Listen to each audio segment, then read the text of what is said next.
ভাবুন তো, সমুদ্রে হঠাৎ দেখা গেল শত শত যুদ্ধ জাহাজ। জাহাজের সামনে খোদাই করা ভয়ঙ্কর ড্রাগনের মাথা। তীরে নামছে লম্বা চুলের শক্তিশালী অস্ত্রধারী যোদ্ধারা। তাদের হাতে তরোয়াল, কোরাল এবং ঢাল। আর তাদের নাম শুনেই ইউরোপের বহু মানুষ আতঙ্কে পালিয়ে যেত। হ্যাঁ, তারাই ছিল ভাইকিংস। কিন্তু ভাইকিংসরা কি সত্যি এতটা নিষ্ঠুর ছিল? তারা কোথায় বসবাস করত?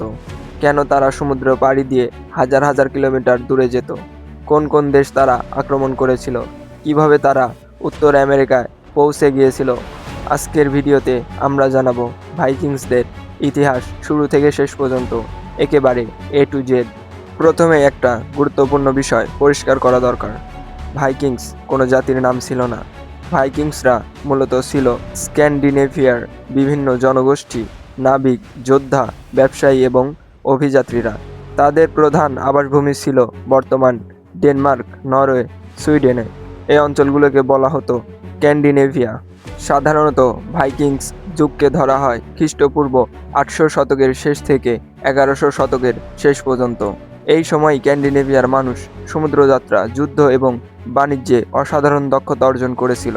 তাদের মধ্যে কেউ ছিল লুটেরা, কেউ ছিল ব্যবসায়ী, কেউ ছিল কৃষক, আবার কেউ ছিল রাজা এবং অভিযাত্রী। অর্থাৎ প্রত্যেক ভাইকিংস লুটেরা ছিল না। তবে তারা সবচেয়ে বেশি পরিচিত ছিল দ্রুত আক্রমণ ও সমুদ্রভিত্তিক সামরিক অভিযানের কারণে। ভাইকিংসদের ইতিহাসের একটি ঘটনা বিশেষভাবে গুরুত্বপূর্ণ। 793 খ্রিস্টাব্দে ইংল্যান্ডের উপকূলের কাছে অবস্থিত লিন্ডিফান্ড মাঠে ভাইকিংসরা আক্রমণ চালায়। এই মাঠে ছিল খ্রিস্টান ধর্মের একটি গুরুত্বপূর্ণ কেন্দ্র। ভাইকিংসরা সেখানে হামলা করে সম্পদ লুট করে এবং অনেক মানুষকে বন্দি করে নিয়ে যায়। এই আক্রমণই ইউরোপ জুড়ে আতঙ্ক সৃষ্টি করে, কারণ ভাইকিংসরা এমন জাহাজে করে এসেছিল যা নদী এবং সমুদ্র দুই জায়গাতেই চলতে পারত। তারা খুব দ্রুত আক্রমণ করত এবং আক্রমণের পর দ্রুত পালিয়ে যেত। এই কারণেই ইউরোপের মানুষ তাদের ভয় পেত। অনেক ঐতিহাসিকের মতে 793 সালে লিটফান্ড আক্রমণই ইউরোপের ভাইকিংস যুগের সূচনা। তারা কেন এত জনপ্রিয় ও ভয়ঙ্কর হয়ে উঠেছিল? ভাইকিংসদের জনপ্রিয়তা এবং ভয়ঙ্করের পেছনে কয়েকটি বড় কারণ ছিল। প্রথম কারণ, তাদের অসাধারণ জাহাজ। ভাইকিংসদের বিখ্যাত জাহাজকে বলা হতো লংশিপ। এই জাহাজ ছিল দ্রুতগতি, হালকা, শক্তিশালী, অগভীর পানিতেও চলতে সক্ষম। সবচেয়ে আশ্চর্যের বিষয় ছিল এই জাহাজ সমুদ্র পাড়ি দেওয়ার পাশাপাশি নদীর ভেতরে প্রবেশ করতে পারত। ফলে ভাইকিংসরা শুধু উপকূলীয় শহর নয়, নদীর মাধ্যমে ইউরোপের ভেতরের শহরেও পৌঁছে যেতে পারত। দ্বিতীয় কারণ, তাদের যুদ্ধ কৌশল। ভাইকিংসরা সাধারণত হঠাৎ আক্রমণ করত। তারা আগে থেকেই শত্রুকে সতর্ক হওয়ার সুযোগ দিত না। জাহাজ থেকে দ্রুত সৈন্য নামিয়ে আক্রমণ, লুটপাট এবং তারপর দ্রুত ফিরে যাওয়া, এটাই ছিল তাদের অন্যতম কৌশল। তৃতীয় কারণ, তাদের সাহস। ভাইকিংসরা অজানা সমুদ্রকে ভয় পেত না। তারা আধুনিক কম্পাস ছাড়াই সমুদ্রে যাত্রা করত। সূর্য, তারা, বাতাস, ঢেউ এবং সমুদ্রের পাখি দেখে তারা পথ চিনত। ভাইকিংসরা কোন কোন দেশ আক্রমণ করেছিল? ভাইকিংসদের অভিযান ছিল বিশাল। তারা ইউরোপের বহু অঞ্চলই আক্রমণ করেছিল। প্রথমত ইংল্যান্ড। ইংল্যান্ড ছিল ভাইকিংসদের প্রধান লক্ষ্য। 8ম থেকে 9ম শতকে ইংল্যান্ডের বিভিন্ন রাজ্যে আক্রমণ চালায়। পরবর্তীতে ভাইকিংসদের একটি বিশাল বাহিনী ইংল্যান্ডে অভিযান চালায়, যা ইতিহাসে গ্রেট হিডেন আর্মি নামে পরিচিত। তারা ইংল্যান্ডের একাধিক রাজ্য দখল করে। ইংল্যান্ডের একটি বিশাল অঞ্চলকে বলা হতো ড্যানেলো। এই অঞ্চলে ড্যানিশ ভাইকিংসদের আইন ও প্রভাব ব্যাপকভাবে প্রতিষ্ঠিত হয়েছিল। দ্বিতীয়টা ফ্রান্স। ভাইকিংসরা ফ্রান্সের নদীপথ ব্যবহার করে বহুবার আক্রমণ চালায়। তারা বিশেষ করে সেন নদী দিয়ে ভেতরের দিকে প্রবেশ করত। এক সময় তারা প্যারিস পর্যন্ত পৌঁছে যায়। পরবর্তীতে ফ্রান্সের রাজা ভাইকিংসদের সঙ্গে চুক্তি করতে বাধ্য হয়। ফ্রান্সের উত্তর দিকের একটি অঞ্চল নরম্যান্ডি নামে পরিচিত হয়। এই অঞ্চলের নামের সঙ্গেই উত্তরীয় মানুষ বা নরসালম্যানদের সম্পর্ক রয়েছে। তৃতীয়ত আয়ারল্যান্ড এবং স্কটল্যান্ড। ভাইকিংসরা আয়ারল্যান্ড আক্রমণ করে এবং অনেক স্থানেই বসতি স্থাপন করে। তারা বন্দর ও বাণিজ্য কেন্দ্র গড়ে তোলে। ডাবলিন শহরের ইতিহাসের সঙ্গে ভাইকিংসদের গভীর সম্পর্ক রয়েছে। স্কটল্যান্ডের দ্বীপপুঞ্জ এবং উত্তরাঞ্চলেও তাদের প্রভাব ছিল। চতুর্থ, রাশিয়া ও পূর্ব ইউরোপ। ভাইকিংসদের একটি অংশ পূর্ব দিকে অভিযান চালায়। সুইডিশ ভাইকিংরা নদীপথ ধরে পূর্ব ইউরোপে পৌঁছে যায়। তারা বর্তমান রাশিয়া ও ইউক্রেন অঞ্চলে বাণিজ্য এবং রাজনৈতিক প্রভাব প্রতিষ্ঠা করে। অনেক ঐতিহাসিকই মনে করেন কিয়েভান রুশ গঠনে নার্ভ বা ভাইকিংসদের গুরুত্বপূর্ণ ভূমিকা ছিল। তারা নদীপথ ধরে কৃষ্ণসাগরের দিকে যেত এবং বাইজেন্টাইন সাম্রাজ্যের সঙ্গে বাণিজ্য করত। পঞ্চম, বাইজেন্টাইন সাম্রাজ্য।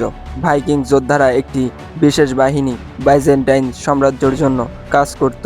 এই বাহিনীকে বলা হতো ভাইকিংস গার্ড। তারা ছিল সম্রাটের বিশেষ দেহরক্ষী ও অভিজাত সৈন্য।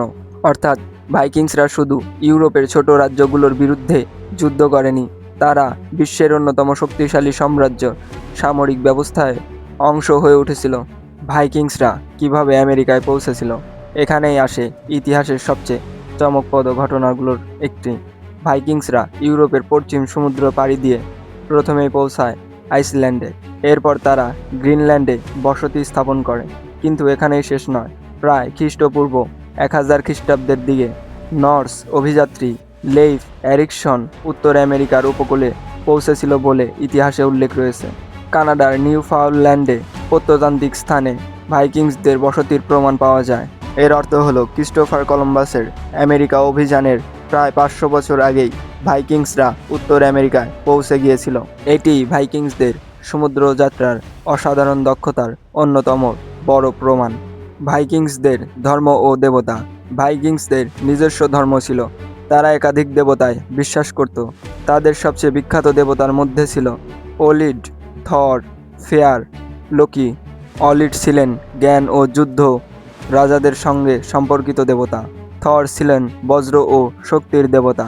তার বিখ্যাত অস্ত্র ছিল মিওলনির, অর্থাৎ তার শক্তিশালী হাতুড়ি। ভাইকিংসদের বিশ্বাস ছিল যুদ্ধে বীরত্বের সঙ্গে মারা গেলে তারা ভালহালায় যেতে পারবে। তবে সময়ের সঙ্গে সঙ্গে খ্রিস্টান ধর্ম স্ক্যান্ডিনেভিয়ায় ছড়িয়ে পড়ে। ধীরে ধীরে ডেনমার্ক, নরওয়ে এবং সুইডেনে খ্রিস্টান ধর্ম গ্রহণ করতে শুরু করে। ভাইকিংসরা কি শুধুই লুটেরা ছিল? ভাইকিংসদের সম্পর্কে সবচেয়ে প্রচলিত ধারণা হলো তারা ছিল শুধু লুটেরা, কিন্তু বাস্তবতা আরও জটিল। ভাইকিংস সমাজে ছিল কৃষি, জেলে, ব্যবসায়ী, কারিগর, নাবিক, যোদ্ধা, রাজা। তারা ইউরোপ, এশিয়া এবং মধ্যপ্রাচ্যের সঙ্গে বাণিজ্য করত। তাদের বাণিজ্যের মাধ্যমে লোহা, পশম, মধু, মোম, দাস এবং অন্যান্য পণ্য কেনাবেচা হতো। ভাইকিংস সমাজে নারীদের অবস্থানও অনেক ক্ষেত্রে গুরুত্বপূর্ণ ছিল।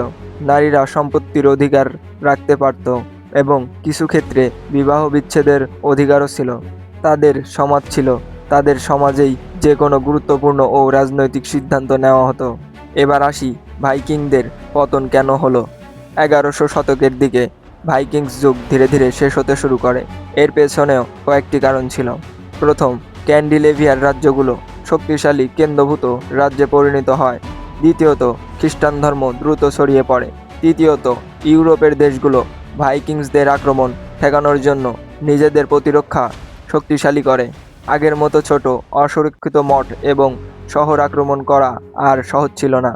এছাড়াও রাজনৈতিক পরিবর্তন এবং নতুন বাণিজ্য পথের কারণে ভাইকিংসদের আগের ধরনের অভিযান ধীরে ধীরে কমে যায়। অনেকেই ভাইকিং যুগের শেষ হতে দেখে ইউরোপের বিভিন্ন রাজ্যের সেনাপতিতে যোগ দেয়। কেউ রাজা হয়, কেউ ব্যবসায়ী হয়, আবার কেউ নতুন দেশের বসতি স্থাপন করে। ভাইকিংসরা ছিল ইতিহাসের অন্যতম রহস্যময় ও প্রভাবশালী জনগোষ্ঠী। তারা ছিল যোদ্ধা, নাবিক, ব্যবসায়ী এবং অভিযাত্রী। তারা স্ক্যান্ডিনেভিয়া থেকে বেরিয়ে ইংল্যান্ড, ফ্রান্স, আয়ারল্যান্ড, রাশিয়া, পূর্ব ইউরোপ এবং আরও বহু অঞ্চলে পৌঁছে গিয়েছিল। তারা সমুদ্র পাড়ি দিতে গিয়ে গ্রিনল্যান্ডে বসতি স্থাপন করেছিল, এমনকি উত্তর আমেরিকাতেও পৌঁছে গিয়েছিল। তবে ভাইকিংসদের ইতিহাস শুধু যুদ্ধ আর লুটপাটের ইতিহাস নয়, এটি সাহস, অভিযাত্রী, প্রযুক্তি, বাণিজ্য এবং মানুষের অজানাকে জয় করার ইতিহাস। কিন্তু বাস্তবে ভাইকিংসরা ছিল আরও জটিল। তারা একই সঙ্গে ছিল কৃষি, ব্যবসায়ী, রাজা, নাবিক এবং ভয়ঙ্কর যোদ্ধা।